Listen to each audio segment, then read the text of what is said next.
Welcome everyone.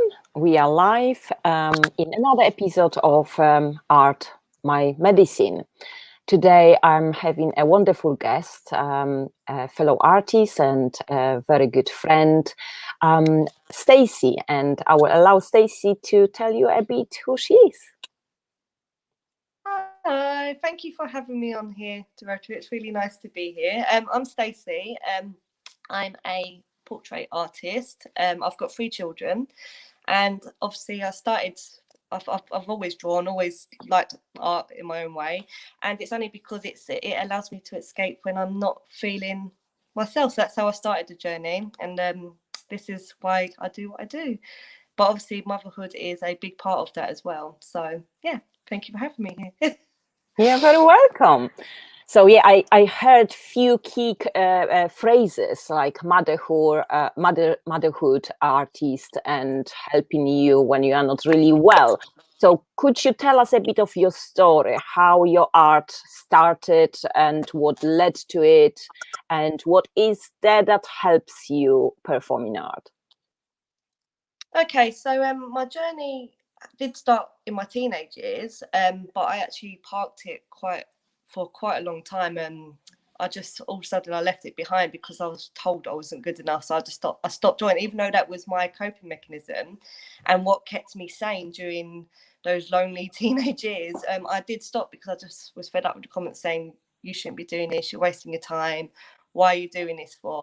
So I did park it for quite a few years, and then obviously I became a mum, and you know what it's like, motherhood becomes overwhelming, and I just needed something for myself. Not that obviously the children wasn't enough, nothing like that. It's just I needed something where I could just escape for myself for a little while. So I did start buying like pencils and stuff. I started using, and obviously I'll buy art supplies for the children all the time. So whilst they were drawing and sketching, I started sketching again myself. You know, whilst they was occupied with colouring in, I started sketching myself, and I found myself feeling happy again. I started feeling, oh, this is nice. I don't just have to be mum. I could do something for myself without feeling guilty. So it did start doing it with the children, and it was because I wanted to do it for the children and do something with the children.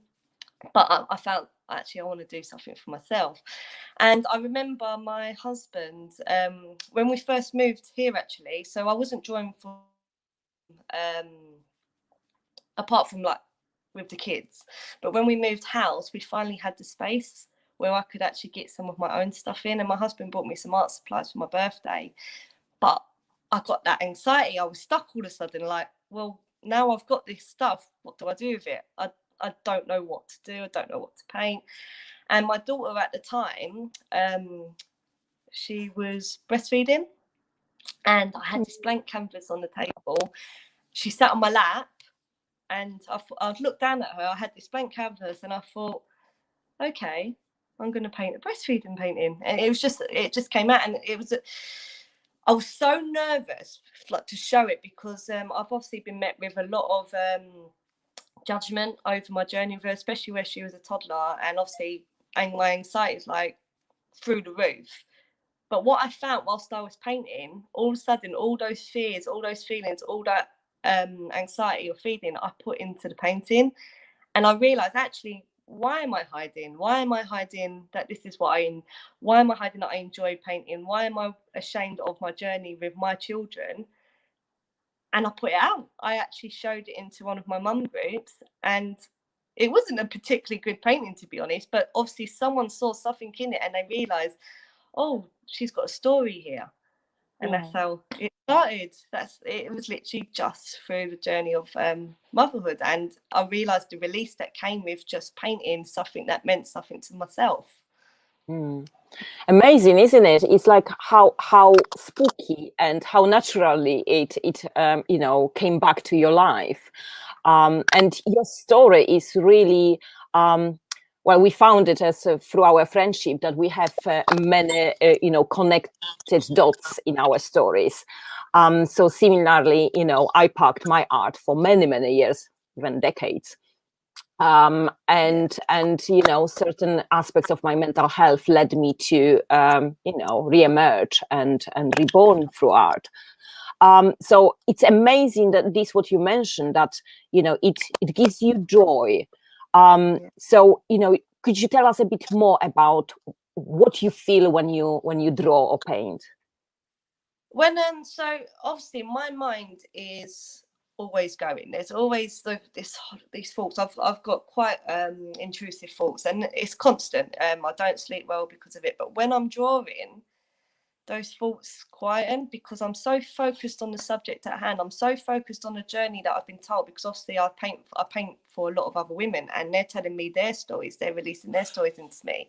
So whilst I'm painting, it makes you not feel so alone, because you know there's other women that experience, or other people that are experiencing what you are, and your mind quietens as you're painting. You're so concentrating on the lines, on the strokes, on there's something, especially with water, because I do watercolor paintings, there's something about that freedom of it flowing onto the paper, and it's like it's releasing out of me straight onto the paper. That's the best way I can describe it. It's the only time I feel completely when my mind's at ease whilst I'm painting. I don't know how it works. I don't know why it happens like that, but it does. It's only whilst I'm painting that I generally feel I haven't got those worries constantly burdening down on me. Amazing, because you know many creatives I met or spoke to say a very similar thing. Mostly if they have any mental health issues that they deal with on constant basis. It's the, you know, zone, a kind of flow that is called in artistic world, that, you know, things quiet around you, and you are really within yourself, and you know, you reach some kind of like meditative state through that kinesthetic approach to art. Amazing. Welcome everyone. There are people watching and tuning in. Hello Ian, hello Adam and Kerry. And Adam has a question. Do you believe you transform into a different world inside your mind when you connect the pencil to paper for the first time? So can you repeat that? Do you believe that you transform into a different world inside your mind when you connect the pencil to the paper? Yeah, I do. I know this may sound quite strange, but all of a sudden I'm actually experiencing that person who I'm painting for, because obviously I don't just paint the picture. I get to know the person. I talk to them a bit about their journey, about their little ones and what their experience is. So whilst I'm painting, I've got all of that on my mind. So all of a sudden it's not myself that's just experiencing this. I'm experiencing it through the people that I'm painting for. So yeah, definitely I do feel like I'm going into someone else's journey, and I'm experiencing it from a different point of view. Yeah, definitely. Yeah, and I can confirm that I feel exactly the same. There is something in that moment of creation that I even painted at some point the artwork saying immersed in colors, because I am like in a kind of vessel that those colors, you know, flow, and I'm just picking the one I want and embedding it on the paper. It's amazing experience that it's very difficult to verbalize, really, because it's so unique for everyone. But yeah, breastfeeding. It's such a taboo, isn't it? From my own story, I breastfed my two boys. And when it came to my third child, thanks to lovely NHS mess up, I was deprived of that activity, which really caused a lot of guilt, a lot of mental health distress, because you know, I felt that I'm not giving my baby what she needed, to the extent that I was so sure that I will be breastfeeding, because I breastfed my two other children for almost a year each. That I didn't even have any equipment at home for bottle feeding. So this was absolute shock to me, and to the extent that I was so in denial that I'm not going to breastfeed, that my partner had to do it all, had to, fix the bottles, steam the equipment, you name it. I didn't want to touch it for several weeks because I was not acknowledging the fact that I can't breastfeed. It was heartbreaking and still is. So tell us why breastfeeding, why you are diving into that stories. So obviously I've got 3 children, and I did breastfeed all of them for a little bit of time, but very similar to yourself with my son. I was let down a lot. I was already suffering with prenatal depression, and when my son was born, he had low blood sugar level. And like yourself, because my first daughter, she fed fine, absolutely fine. There was no problem. So obviously, by the time you're second, people are like, oh, well, she's fine. It's her second child. She doesn't need no help. But he had low blood sugar levels, and they basically came in and they told me, well, you've just got to top up. They never gave me any support or any reason why, well, he's got this, you've got to top up. And that was just it. And it made me feel like it was because I was doing something wrong, because there was no real support there. There was no, why am I doing this? Is there any other way? Can I, are you able to? There was nothing. And I didn't feel like I could speak up. I cried, and I'm feeding my newborn, less than 24 hours old, this bottle, and I was crying. But the message that you get is, well, it's not the end of the world. Now, I'm not saying that there's anything wrong with bottle feeding. There absolutely isn't. I'm not, I formula fed both my eldest for a little while, and obviously my son. It wasn't about the breastfeeding. It was about the lack of support. It was about what I wanted to do, and no one understood that this was a choice that I made. Just like if anyone wants to make a choice not to breastfeed, that is absolutely okay as well. There's absolutely nothing wrong with that. But it was the fact that my choices were being ignored, and I was saying, well, you're selfish. Why does it matter if you can't breastfeed? What are you trying to say that it's better than any other way? I went, no, that's not what I'm saying. But I need you to understand that this is something I want to do. But anyway, I got into a top-up trap with it all, and I was suffering with severe postnatal depression. That wasn't picked up until he was about 18 months old. So I moved in completely onto bottle, and it solved absolutely nothing. He was still having trouble. He obviously had allergies that I didn't know about, like milk allergy. And he was still this baby that just wouldn't sleep. So I wasn't sleeping. I was suffering with guilt that I wasn't able to feed him myself, and then guilt that he wasn't settling on the bottle, guilt that he wasn't sleeping. And I started getting psychosis, where because I wasn't sleeping, it was just this horrible, and this was going on for such a long time. But when I finally got the help, I finally spoke to my husband and said, look, I'm really struggling. I'm not okay. I really am not okay, and I need help. So he came to the doctors with me, and I started getting the support. Not great support, but I was telling people. And my son was still struggling quite a bit with all different illnesses. He was suffering with tonsillitis, and he was constantly getting sick, and he wasn't sleeping for it. But he had to have an operation. But a couple of days before he had his operation, I found out I was pregnant.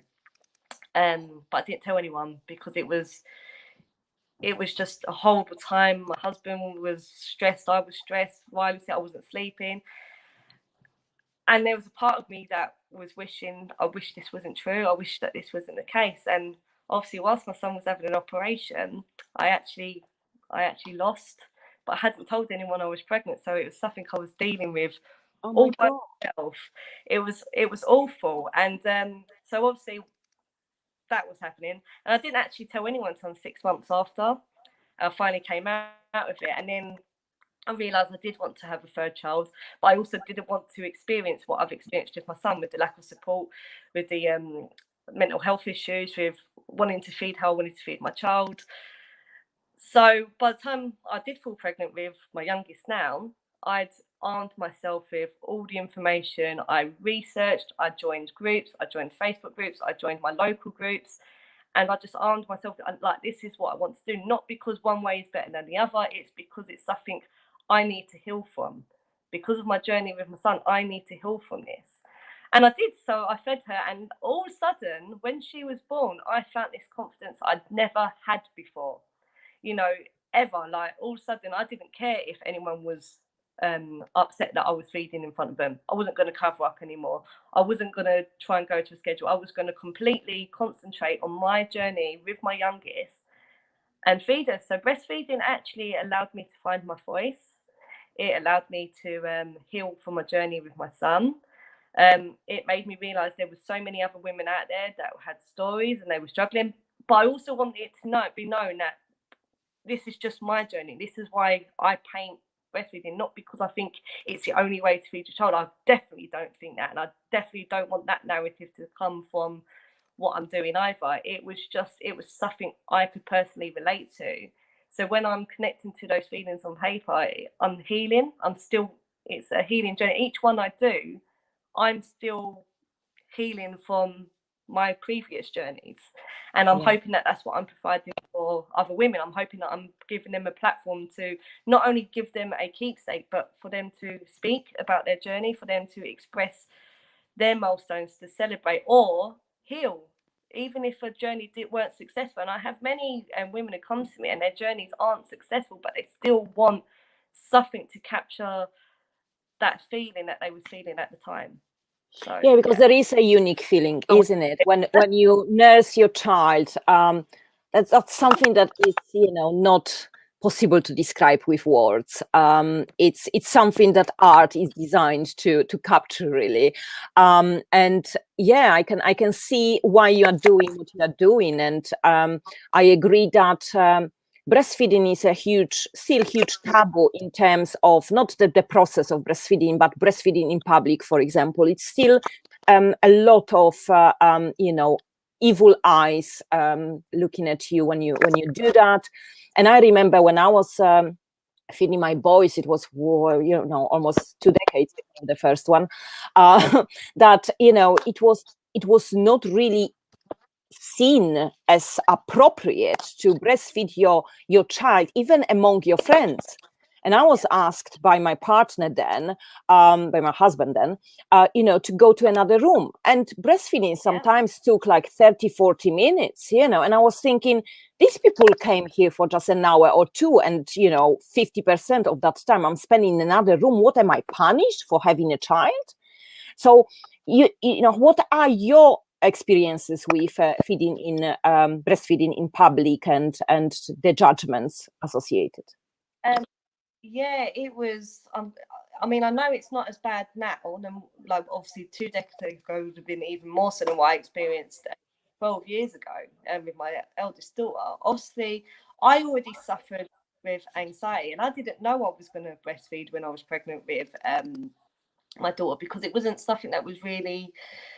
I didn't have lots and lots of people around me that was breastfeeding, so I didn't have that knowledge on breastfeeding. But when I was pregnant with her, all of a sudden I just knew that that's what I was going to do. I just knew. But when she was born, the anxiety of actually trying to schedule her feeds around going out or visitors, I soon learned was not possible. That's not something you can do. But in my head, my first time mum, I was like, oh, I'll be able to feed. And I started to get self-conscious, and I started hiding away in the room to feed her. And so I felt like there was all these people that were talking outside, and I was isolated in this by myself as a new mum.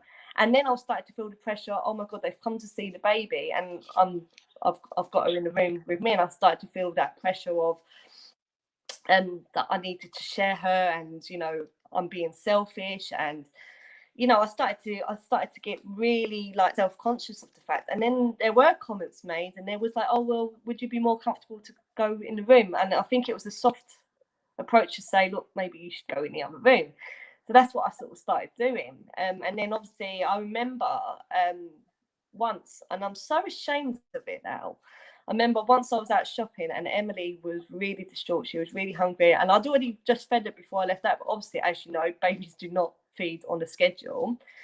And I panicked. I started to get flustered because she wasn't latching on, and I couldn't cover her, and I felt like everyone was watching me. They probably wasn't. It was just what I felt. And so I ended up going into the toilets to feed her. And I remember feeling, I cried. I was sat there crying, like, how could I bring my daughter into a toilet to feed her just because I felt flustered feeding her outside? You know, so that was the start of me stopping to feed my eldest. She was 6 months, so I got to 6 months with her. And I was able to get her onto a bottle. But then by the time my son came along, this was part of another reason why I only lasted 10 weeks. I don't even know how we got to 10 weeks, to be fair, because obviously he was bottle fed from the start, like combi fed from the start. But it was the combination of, I didn't want to be hidden in a room with my baby whilst my toddler was outside. I didn't want to be at a party isolated in a room whilst everyone else was outside, because it definitely contributed to my postnatal depression more, because I was starting to isolate myself. And all of a sudden, I didn't want to go out the house with a toddler and a baby. So I stopped going out. For the first couple of months of my second born's life, I stopped going out unless I had someone coming out with me. So I was just indoors. So this isolation started, really, the shadows were coming deep because I was just constantly indoors, because I was so scared of feeding outside, and I was so scared of the judgment of having a toddler that may play up or a baby that's crying, and I could not cope with those feelings at all. And that's why by the time Laura came along, I would feed everywhere and anywhere, and I stopped caring. I don't know how I managed to do it, but all of a sudden I just concentrated on my baby, and that was it. No one else existed to me. Yeah, so, that's amazing. Yeah. But so many women have that experience, don't they? That it contributes to their baby blues or even depression, because they are isolating themselves, because they are scared that baby latching will take a bit longer and the breast will be exposed. But from my point of view, I'm not the man, obviously, and Adam said that he, as a man, he don't understand the judgmental comments when it comes to breastfeeding, but he does understand the stigma surrounding it. But this is what I don't understand: how any man could perceive a breastfeeding mother and the baby latched to the breast as a sexual image.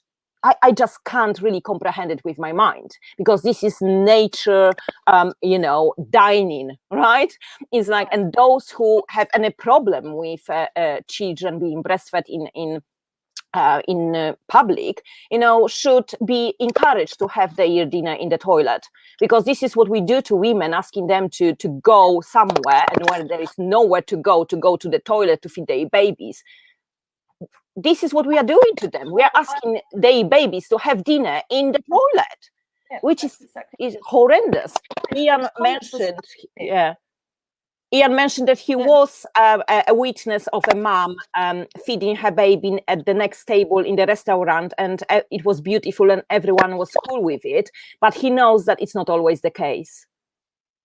No, it's not. And I've got the evidence to prove that. Even with the breastfeeding that I'm doing, breastfeeding paintings that I'm doing, the comments that I sometimes receive under them, and I've actually had my posts reported and taken down as they violate community standards and are classed as sexual activity and adult nudity. I've got the evidence to prove this. This is still happening now, today, and I've even from other women, the comments is that it's disgusting.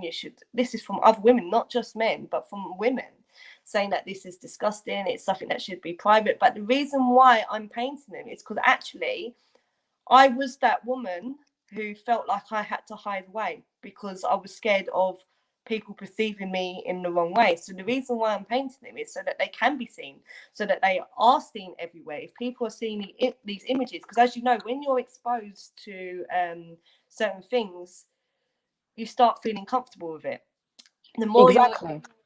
I think the more it feels normal, the more it's perceived as something that's okay. And that's the reason why I'm doing it, not because I think this is the best way to feed your child. Of course it's not. Any way that your child is fed and any way that a mum's happy is the best way that a child should be fed. But it's the fact that if I'm still receiving these comments on just paintings, what comments are women receiving in real life? Exactly. And I was fortunate enough to to have, for you to capture the only moment I have documented in photographs of my baby, being breastfed by me, and I'm going to show it. So the only abusive aspect is my baby having I call it dysfunction of a middle finger. So I'm going to show it to you and tell me how this is a nudity, how this can be perceived as sexual image. And I just love this image for the fact that the finger is literally exactly what we're telling the world. If you don't like it, just... Exactly. Like, if you don't like what you see, sod off. Like, people have got eyes, they can look away. For some reason, makes they can look away. But why would you want to make a mother who is literally just gone through something life-changing, they're healing, and they're just trying to feed their baby. They're not trying to do anything other than feed their baby. That's all that's going on. They're just feeding their baby, and it's not easy. As you know, even if you try to, why do we need to try and cover up anyway, unless it's comfortable for the mother to do so? It's not easy to hide. Why do you want to hide a baby feeding? I don't understand. I can't logically get it into my head why people are so upset over it. Exactly. It's like if you ask the breastfeeding mother to cover up, you try to eat in the face mask on, this is a good circumstance nowadays with pandemic, that you could experience something that baby experienced when covered up with thick blanket, when, your body gives heat to the baby, right? Because, it's skin to skin. It might be hot outside and you ask the breastfeeding mother to cover up. It's like, have some mercy, people, just don't look if you are, disturbed by it. Yeah, amazing. But also, people forget that there's also this other illusion that I want to break away with breastfeeding, that because it's natural, that it's easy. It's not. So people think that, we'll just feed your baby before you come out, or just cover up while she... I don't know where this illusion come from, that it's the most easiest thing to just, I'm going to be able to schedule my baby on a time just to everyone else's needs, because there's a lot of challenges that come with learning. Both you and your baby are learning. This is new to both of you. So the last thing we need is the pressures from other people just because they're uncomfortable with something, when all the mum's caring about is feeding her child. That's all that's going through her mind, is that she wants her child to be fed and happy. That's all that's going on. So... Exactly. There are comments like, you can't predict when a child gets hungry. Of course, breastfeeding has a reason why is it called feeding on demand, right? You can't x-ray the breast to see how much the baby drank. So you never know if it was just satisfying thirst, or just had a comfort, a little bit of milk. You never know. So that is why you cannot feed the baby before you leave. You can try, but there is no guarantee that the child will be satisfied and in 10 minutes will not want to breastfeed again.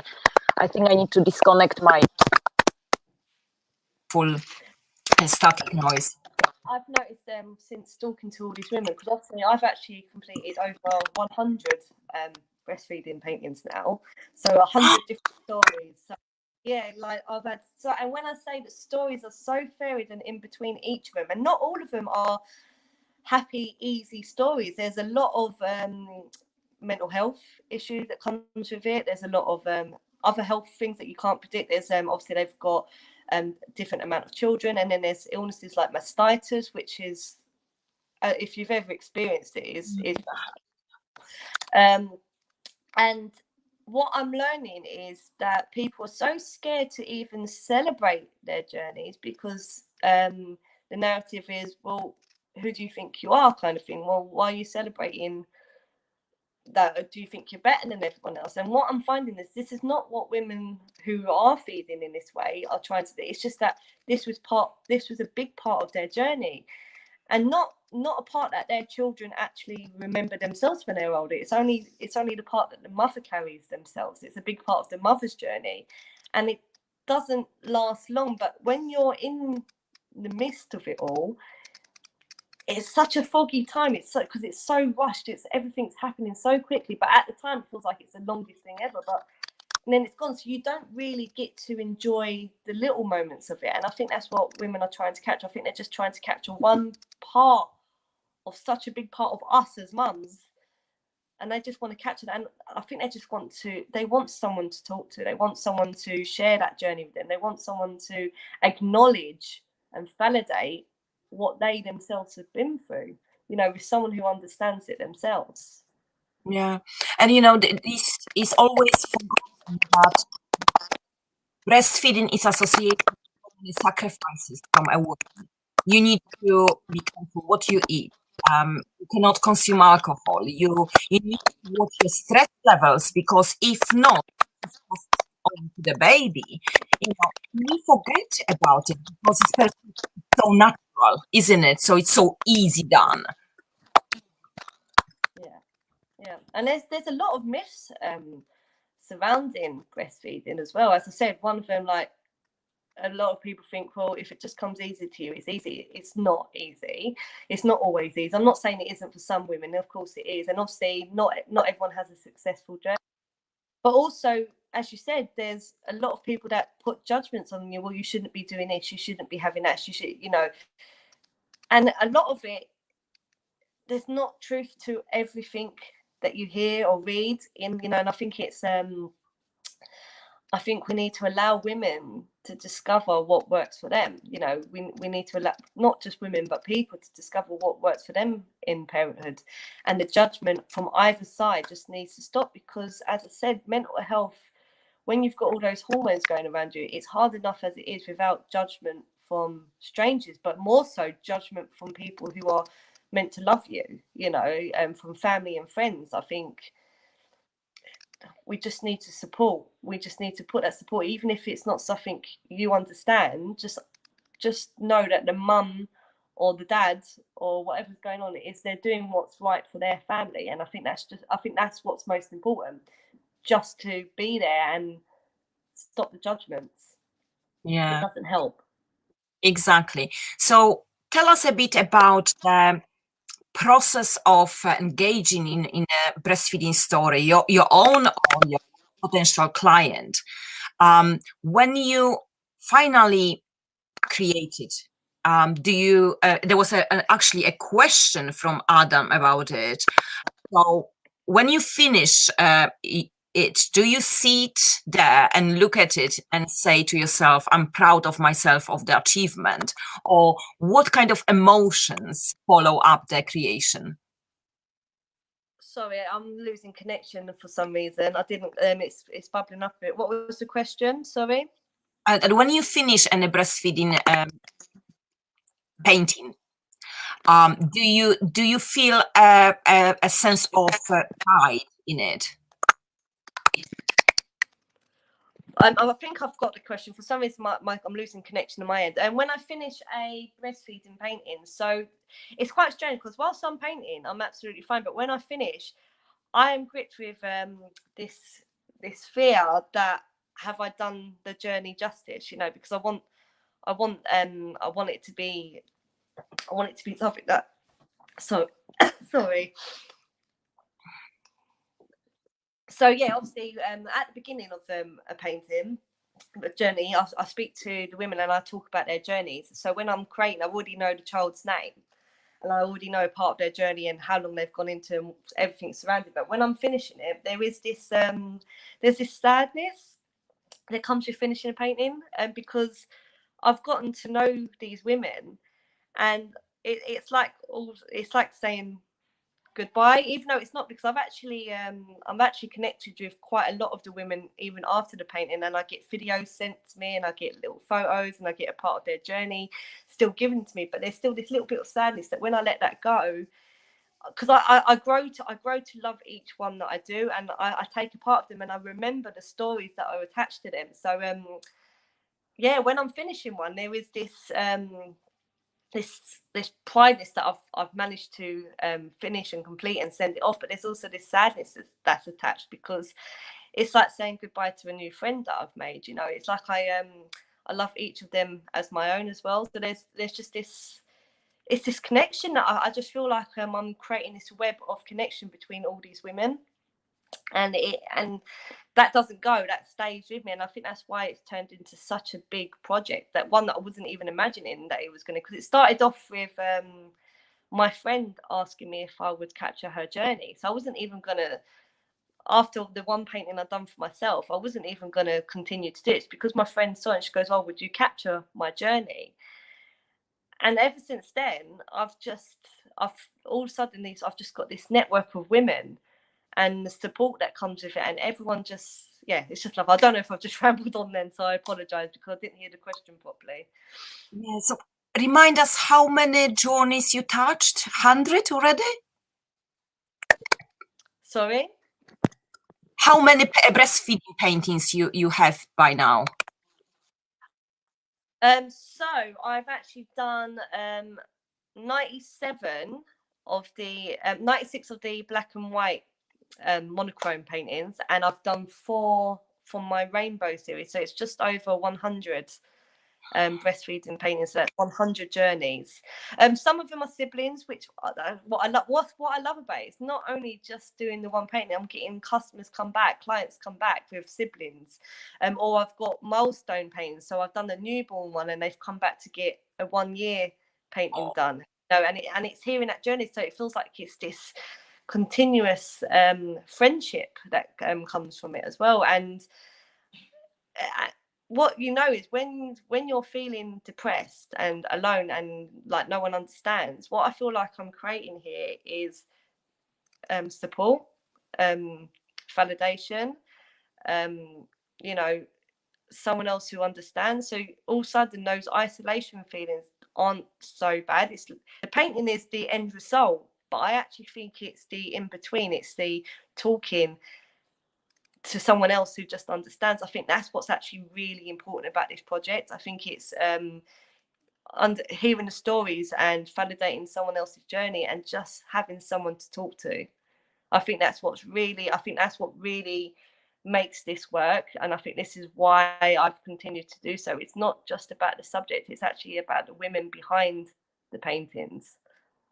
That's important. Oh my God, that's amazing. Over 100 lives touched. Yeah, what will be the kind of celebration? Are you planning to do something more with those paintings? Is there any bigger project behind the scenes? I've got this rainbow baby collection, as you know, because you've been lovely to have as part of it, and that's obviously touching upon, as you know, my youngest is my rainbow baby, because obviously I had a loss before her. And so that project, it's a new project, although it's still breastfeeding, but I think it's the reason why I'm still carrying on with the breastfeeding thing, because that's my journey. That's what something I can relate to. And I'm doing this rainbow project to highlight the beauty in just being able to have your baby and being able to still connect to them after the fact that you've had them as well. I think it's just this continuous. So yeah, I'm hoping to do some exhibitions in the future. I'm also hoping to start a monthly newsletter where the stories will be in print. So everyone's story will actually be out in print, where everyone can read about their journey. And I'm also doing a book for myself. It's of the first 100 paintings that I've done. It's going to be a book that I keep for myself, that if I ever did do exhibitions, I would then bring along with me, and there would be like a little story attached to each of them. So just so people could read about it and just know that there's all these other women with different stories, but we're connected in one way or another, even if it's just through motherhood. It doesn't have to be breastfeeding, just motherhood itself, that we're not alone, even when we feel like we are, because quite often many of us feel alone, that we're dealing with the dark thoughts ourselves. And there's this taboo that being a mum, that you're not allowed to feel that way. You know, you're not allowed to feel like that you're not. There's this image that mums are these happy, always got it together, everything's going well, and that's just not true. And I think that's why a lot of people are scared to come out and say, look, I'm struggling. And so with this project, I don't want to just show the happy and lovely sides of it. I want all the stories to show you don't have to have it together all the time. You know, you don't have to be this perfect, happy, smiling mum that the media expects you to be. It's hard, you know, and sometimes there's really ugly tears, and sometimes you don't want to get out for the day, and you don't want to do anything. And I think it's those moments that need to be expressed as well, you know, so that someone knows that, oh look, there's this network of women that are feeling the same way. I can talk to them when I'm struggling. There's people I can reach out to. Yeah, as myself, you know, I went through postnatal depression 3 times, and the last one was very, very severe for many reasons. But I disagree with people, you know, judging mothers, and kind of, you know, many people are in denial that postnatal depression is real. They think that we are just overtired, sleep deprived, which are the factors that contribute to it. Don't get me wrong, but you know, I was accused. Many people didn't know that I am depressed for a long time. Some aspects of my postnatal depression I didn't even disclose to my partner because I was scared of him feeling guilty that he needs to leave me on my own. But this what I hate is like we are always when you say, oh, I feel low, I feel this, I feel that, people say, but look, she's so beautiful. Don't you love her? Alex, look how many people can have children, and you do. It's like, you know, embrace it, you know, you should be happy. And this is what makes women to suffer in silence, because we are belittling them, you know, that their feelings are not valid, that they should be guilty for what they feel, while it's not what they want to feel, is this what the brain makes them feel. And, you know, there is a huge stigma associated with postnatal depression. And, you know, I am a huge advocate fighting against it, mainly engaging with a lovely charity that helped me, which is called Mum's Aid. And Adam even says here that there is something to do here about supporting mothers and to end the stigma. So what do you think? How could we end the stigma? I think one of the best ways to end the stigma is to tell our stories, to have it open, to literally lay it out that this is happening. You know, that we are there aren't these, it ain't just this happy all of a sudden you've got a baby and everything's peachy, because it's not. And I think the only way to end the stigma is to keep talking about it. Yeah. To say this is what's happening, you know, so that we're getting the help that they need. Because that was one of my issues. I was looking at all these women around me that seem to have it together, that they came to motherhood so easily. And as I said, I was under that illusion with my first, because although I suffered with anxiety, I didn't have postnatal depression with my first. But with my son, I did, and that guilt that came because I felt like, well, why am I not feeling the same way that I did with my daughter? I was too scared to tell anyone that I wasn't feeling happy, that I was thinking and I was struggling and I was trying to find a way out of all these dark shadow thoughts, because I was so scared that if I told someone, all of a sudden, oh, she's a bad mum, let's take her children away from her. You know, my 2-year-old and my newborn, we're going to take, she's obviously not coping. How can we trust her with her children? She's having these thoughts. She's not fit to be a mother. So that fear stopped me from seeking the help that I needed, because I didn't know anyone else who was going through it, because no one had expressed that they was feeling that way. So because I was just seeing all these images of happy mums and these peaceful moments and these happy memories that people were making, I felt like I had no one to talk to. So I generally think the only way to break the stigma is to keep talking about it. Yes, definitely. It's the only way. And through your art, like you're doing, I remember that's how I came across your art, because they really spoke to me on such a level that I hadn't ever experienced before. All of a sudden, I was looking through your artwork before I'd even read the description, and I felt heard. You know, I felt validated. I felt heard that I was not the only person who were having these feelings. I was not the only person experiencing these dark thoughts as a mum. And then I read when I read the poetry to go with it, it was like a light bulb moment. Like, oh my God, I am not the only person who has had these thoughts. I am not the only. That's what's important. I generally believe it's talking about it, and through art, through poetry, through seeing it, through other your friends talking about it, hearing strangers talk about it. It's breaking stigma. The only way to break it is to expose it. Yeah. Yeah, and I think there was somebody said in the comments that when Kerry said that when she see a mother feeding, she just smiles, and this is probably a little act of kindness that we could show to any breastfeeding mother in public, to show the acceptance that it's okay, smile to them and make them feel comfortable. That's very important. Yeah. Exactly. Well, so where can we find you? Where people who are listening could find your art and contact you?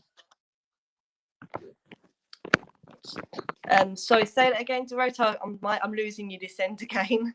I think it might be my end, actually. There's something wrong with the audio. Where can we find you? Tell us how people can engage with your art. Where can you find myself? Your art. People. You. Yeah. Oh, my art. So obviously I am on Facebook and Instagram. I'm under the name Moments in Brushstrokes. And you will find some stories attached to my social networks. But I've also got a website that I'm in the middle of building, and I will soon be doing a monthly newsletter, which you will also find. You will be able to find me and connect to me in that way. And if you've got a story that you want telling, I would be more than happy to use my platforms to show your stories and share your journey, because that's exactly what I want to start doing, not just from my own view, but from your point of view as well. You know, that's exactly what I want to start doing. If that's what you want to do, if anyone wants to connect to me, message me, and I'd be more than happy to talk to you and somehow share your journey and hopefully help other people in the process. Amazing. So, that topic is so close to my heart that I don't think that we will ever exhaust it. Postnatal depression, breastfeeding, you know, and you name it, that there are so many. So, you know, when I was thinking about having you, and I do that for every guest, I painted something with you in my mind. Well, probably you're one of the guests that I know a bit more about than others. So there might be a lot of, you know, this that I know about you. So this is what I have painted for you.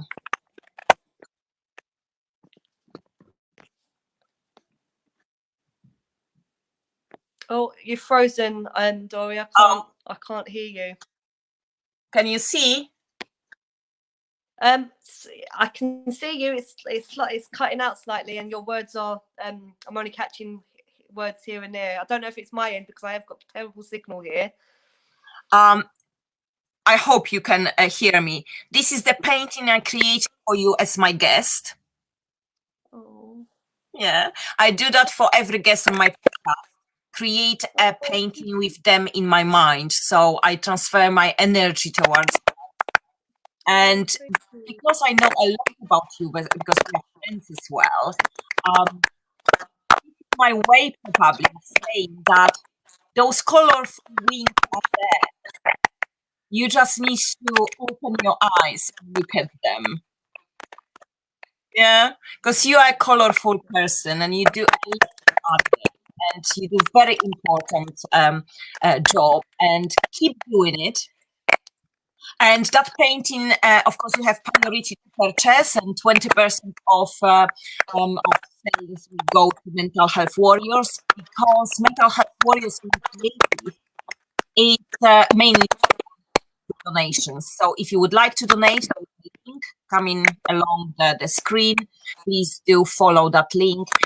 But on the top of original painting, of course, I can provide prints if there is anybody who would like to own that painting as a print. Do contact me. There is a reminder from Adam and the Warriors team that Monday, 11 a.m. UK time, Carrie Bear will be holding a coffee morning, and she will be joined by Carrie Duval to discuss triggers and self-care, which is very important. I think that, we will perhaps have another time when we engage with those topics again. But I would like to thank you for coming on and, and speaking so openly about your journey. Thank you for having me. Yeah, and it's like, I always love to finish on a positive note. So what would you say to a mother who might be watching it or rewatch or whatever, who might be at the moment in a very dark place? What message would you pass to her to ensure that she seeks help?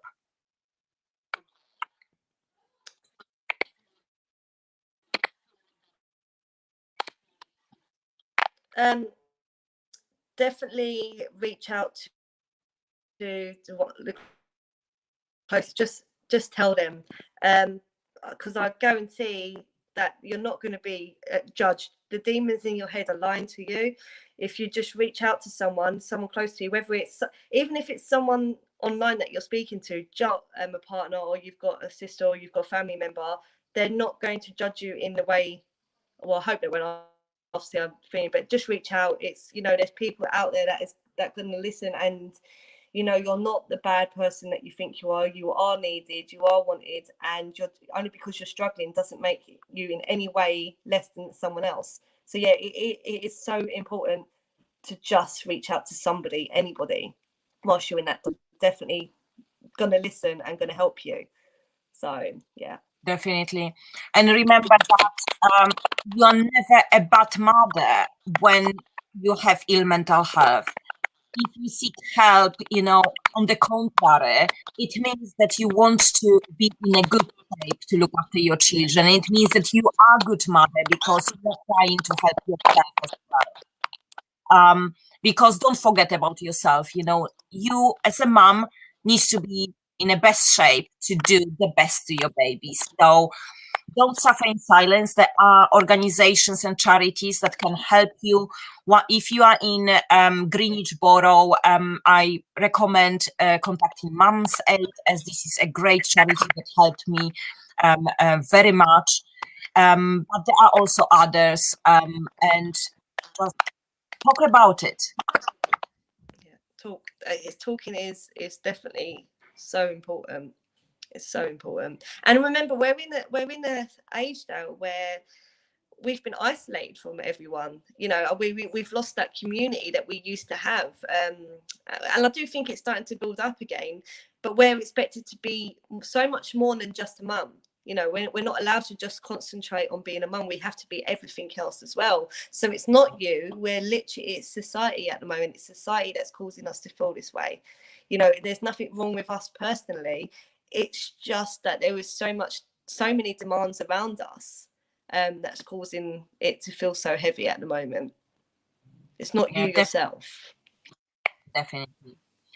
Okay, so I will see you all in 2 weeks' time for the next episode of Art My Medicine. Please do follow Stacey on Instagram and Facebook under Moments in Brush Strokes. Yeah, Moments in Brush Strokes. Yeah, and do connect with her if you would like your story to be told in an art form. And thank you for being with us. See you soon. Thank you. Bye.